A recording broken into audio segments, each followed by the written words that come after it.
Here we have negative 20 minus negative 10. Because we're subtracting integers, we're using the strategy called KCC, which stands for keep, change, change. The first number we're going to keep exactly the same.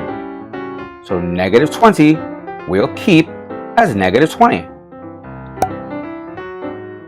This C stands for change, and we're changing subtraction into addition.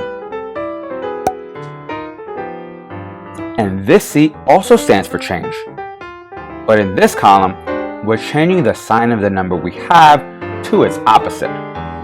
So in this column, negative 10 changes to positive 10. Now that we have our new expression, it's a lot easier to think of than if we have it as subtraction.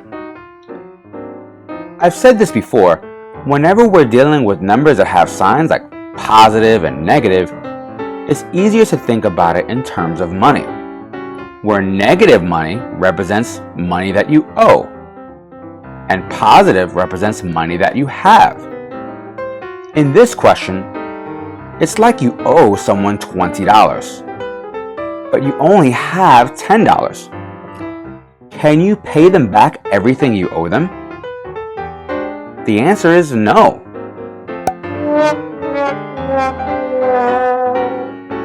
Because you owe more than you have, or you're more negative than you are positive.